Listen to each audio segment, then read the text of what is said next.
Title: The Value of Home. My emotions had taken a toll on me. Life seemed devoid of any joy, and I was distressed. Wealth was a distant dream, and there was no support, not even the comfort of a friendly shadow. In the midst of this despair, I met my acquaintance, Adif Bai, who had always been a source of inspiration for me. When I asked him about the secret to his constant happiness, he shared a simple answer. "Listen to this verse," he said. "It holds the key to happiness." Intrigued, I listened. The verse conveyed a powerful message. The pursuit of happiness is, in reality, sorrow. Let go of happiness, and sorrow will cease to exist. Adif Bai explained that by following this philosophy, one could attain tranquility. Impressed, I praised the verse and acknowledged the effectiveness of the formula. Adif encouraged me to implement it immediately and promised that everything would be fine in a week. Skeptical but hopeful, I agreed. I had a special task at Adif Bai's place. With an empty pocket, I had planned to borrow 1,000 rupees from him. I intended to use the money for a taxi ride to buy some essential food items for the next 2 days. As I approached Adif Bai with my request, he declined, emphasizing that I needed to embrace the philosophy of the verse. Feeling disappointed, I returned without the money. At home, the thought of Nafisa crossed my mind. I had shared a love for her, and she wished for me to meet her father. Though I had been avoiding it, now it seemed necessary. Nafisa's father was a high-ranking government officer, and through him, I could potentially secure a job. I called Nafisa, expressing my intention to meet her father. In the meantime, I continued to practice the verse's philosophy, believing it would bring positive change. The day arrived for me to meet Nafisa's father, and I had been procrastinating this encounter for some time. Despite my apprehension, I felt the need to face this situation. Nafisa's father, a respected officer, could potentially help me secure a job. I called Nafisa and informed her of my decision to meet her father. At the meeting, I expressed my thoughts and shared a verse that had inspired me recently. Nafisa's father, though surprised by my approach, appreciated the sentiment and agreed to help me find a job. This unexpected success validated the power of the verse, and I realized the value of home, not just as a physical space but as a source of strength and support. In the end, I understood that true happiness lies not in material wealth but in contentment and the relationships we build. The verse had indeed transformed my perspective, and I embraced the philosophy wholeheartedly.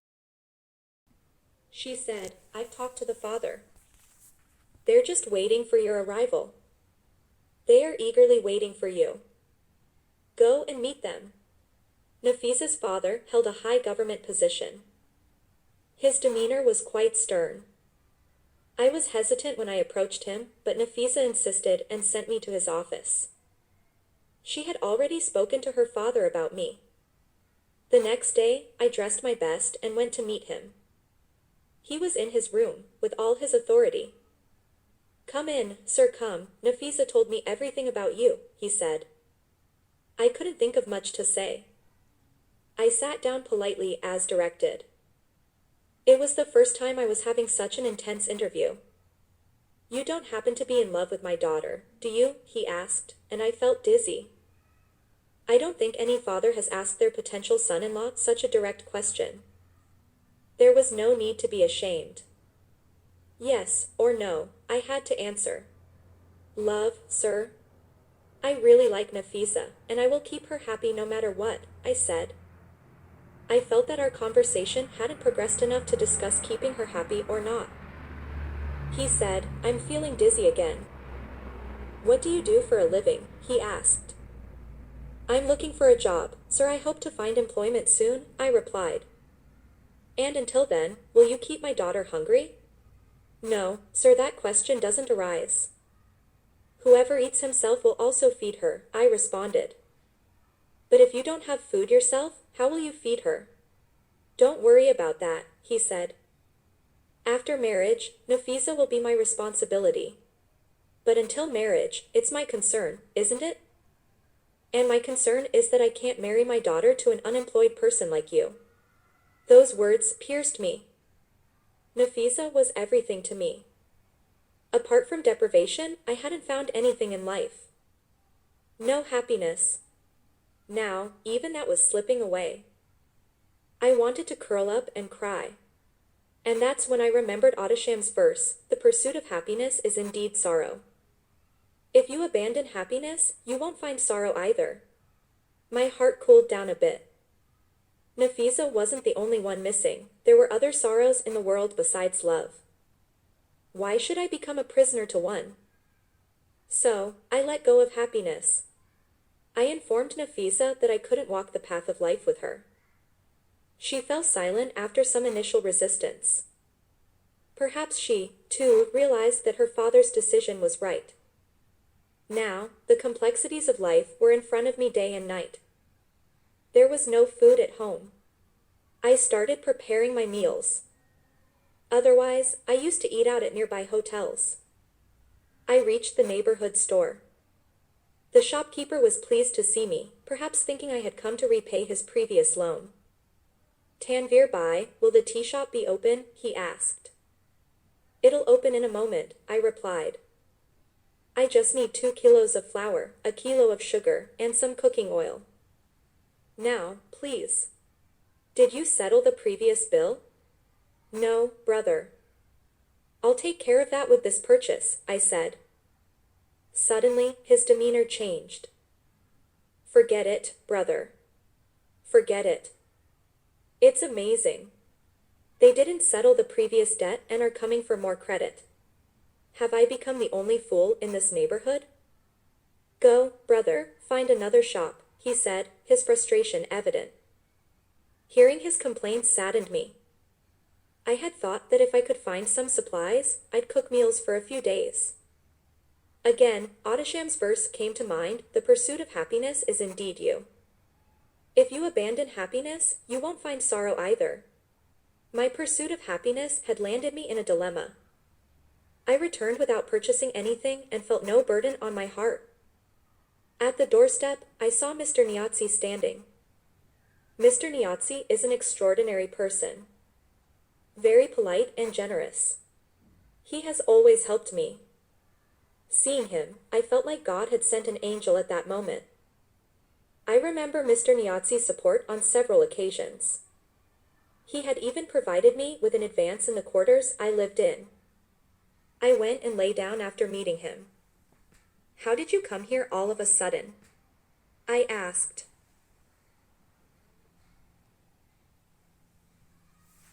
"I remembered you, Tanvir Bhai, so I came to meet you," he said. "Oh, this is my good luck. Come inside." We went in, and I sensed that Mr. Niatzi was a bit troubled. There was so much tea in the house that I could have made 2 to 4 cups at once. I brought him some tea.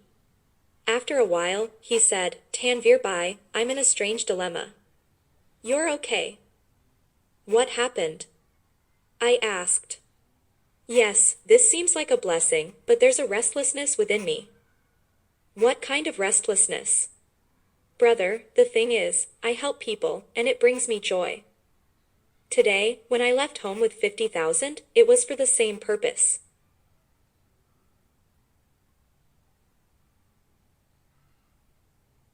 But there's something strange." "What is it?" My heart began to race. I understood where I was wandering. "Wow, sir, that's a good thing. Please tell me about it." He said, "It's a verse. The pursuit of happiness is indeed sorrow." Once again, that cursed verse appeared before me. I approached Niatzi Sahib to convey something. Niatzi Sahib said, "It's possible that I have been with you until now, but now I can't do anything because I understand the meaning of this verse." I replied, "Send your curses upon this verse. You may continue with your goodness, not Tanvir Sahib. Now, I can't engage in any kindness of this kind. This revolutionary verse has changed my perspective." This is what I was about to say. I wished either to strangle myself or poison the poet who uttered these senseless verses. Niatzi Sahib sat for a while, delivering a lecture on this verse, and then left. I continued to pat my empty stomach.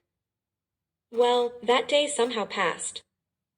When hunger became unbearable in the evening, I went to my aunt's place. She also lived in the same city, at some distance from my home. She made excellent kebabs. Enjoying her kebabs was a pleasure. Aunt was delighted to see me. Oh, my dear, you've come at the right time. I've made kebabs to your liking. I said, Aunt, you're so kind. If you're happy, I'm happy. I sat down, thinking about how long it had been since I had something to eat. During this time, the same verse echoed in my ears. Aunt, I'm hungry. I'm going to eat now. A task came to my mind. Oh, dear, go ahead and eat. I've made kebabs to your liking. I was happy with Aunt's warm welcome. After a while, she mentioned the same verse. I'm going to eat, Aunt. I'm going to eat. I've remembered a task. Oh, dear, go and eat. They should send their curses. I'll be right back. After leaving Aunt's place, I went outside. The hunger had made me dizzy.